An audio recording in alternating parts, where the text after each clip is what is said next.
Oke, assalamualaikum warahmatullahi wabarakatuh. Selamat pagi, salam SMK bisa, SMK hebat untuk merah putih semakin depan. Alhamdulillah hari ini kita dapat berkumpul kembali, melaksanakan kegiatan belajar mengajar dalam kegiatan harapannya dalam keadaan sehat dan bahagia selalu ya. Sudah lama kita tidak berjumpa, tidak melakukan tatap muka. Mudah-mudahan semua akan kembali normal sehingga kita akan melakukan tatap muka lagi seperti sedia kala. Ya, memang saya pun sudah rindu dengan kalian pun juga sudah rindu dengan sekolah. Mudah-mudahan keadaan kembali seperti normal sedia kala ya. Dan dalam melakukan PJJ ini atau pembelajaran daring, mudah-mudahan walaupun kita daring, kita tetap efektif ya untuk melaksanakan kegiatan belajar mengajar. Oke, hari ini saya akan membahas sedikit tentang materi. Sebentar, ya. Ini kita akan membahas materi tentang sistem pendingin air atau biasanya kalian sebut sistem pendingin radiator ya. Nah, ini kita jelaskan dulu komponen-komponennya. Pertama ada radiator. Nah, radiator ini berfungsi untuk mendinginkan cairan pendingin. Jadi setelah cairan pendingin itu mendinginkan mesin, ya, menghantarkan panasnya pada cairan pendingin dan cairan pendingin menjadi panas, sehingga cairan pendingin dipompa ke atas ke dalam radiator. Nah, di dalam radiator itu cairan pendingin didinginkan menggunakan kipas radiator dan udara alami, ya. Jadi ini fungsinya radiator untuk mendinginkan cairan pendingin yang sesudah mendinginkan mesin. Nah, di bagian radiator ada upper tank dan lower tank.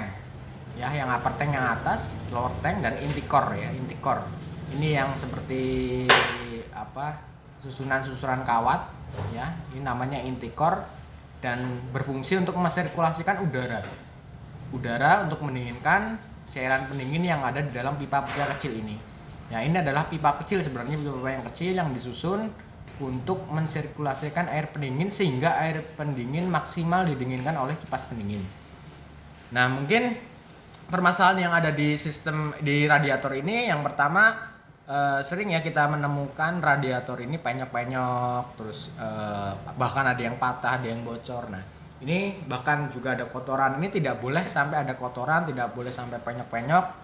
Ya, tidak boleh sampai nekuk-nekuk agar sirkulasi air pendingin atau sirkulasi coolernya lancar. Yang kedua ada tutup radiator.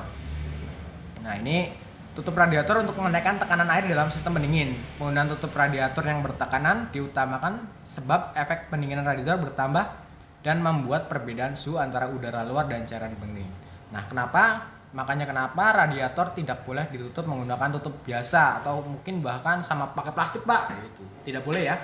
Jadi menutup radiator karena di dalam radiator ada perbedaan suhu yang sangat signifikan, di mana suhu ketika mesinnya panas jadi kan airnya juga panas. Nah, suhunya panas berarti tekanannya tinggi. Layaknya kalau kamu di rumah ketika memasak air ya mendidih panas, airnya itu menghasilkan tekanan yang tinggi, sehingga kalau kamu perhatikan kalau misalkan memasak air di panci yang tertutup, ketika mendidih dia tutupnya akan ngangkat ya, tertekan oleh tekanan air yang panas gitu. Makanya ini menggunakan tutup radiator khusus untuk radiator ya.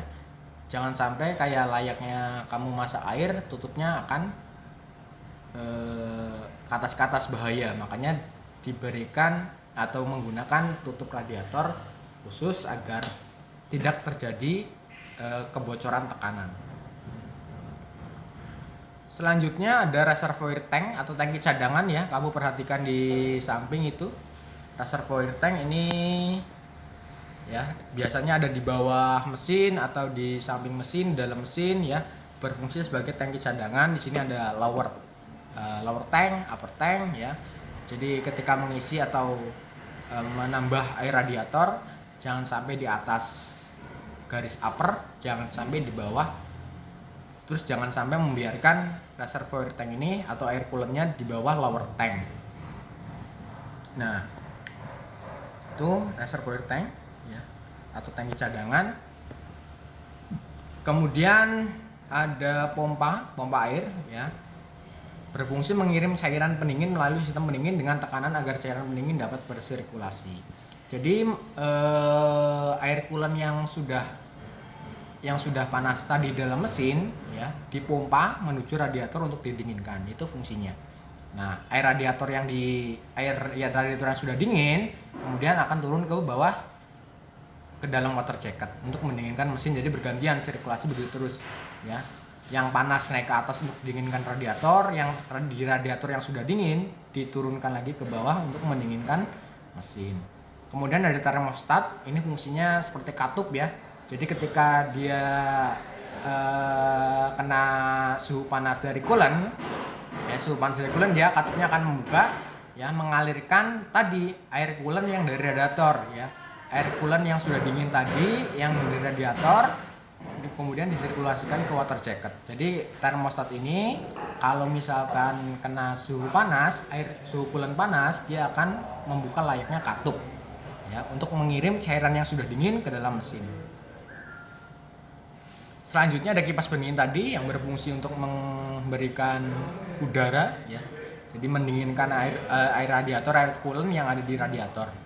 Kemudian selang radiator, yang mungkin kalau selang radiator sudah paham ya, tidak perlu saya berikan gambar. Ya, ini untuk media untuk mengalirkan cairan pendingin atau mensirkulasikan cairan pendingin dari mesin ke radiator kemudian kembali lagi ke mesin. Nah, ini selang pendingin. Tadi nggak perlu saya tampil gambarnya. Selanjutnya ada water jacket. Nah, water jacket ini kalau kamu pernah bongkar mesin yang menggunakan sistem radiator, nah di sini ada lubang-lubang seperti ini ya. Nah, ini water jacket. Nah, ini lubang-lubang ini adalah lubang-lubang pendingin untuk air coolant. Jadi ketika piston dan silinder bergesekan itu akan menghasilkan panas. Nah, panas itu akan direda oleh air pendingin yang berada di water jacket ini, lubang ini. Tuh, water jacket. Nah, terakhir ada termosensor. Nah, ini sensor untuk mendeteksi suhu pendingin atau suhu air coolant. Suhu coolant. Dimana kalau suhunya sudah di atas 80 derajat Celcius, sensor ini akan mengirimkan sinyal kepada CDI kalau yang masih pakai CDI atau ke ECU ya yang sudah injeksi.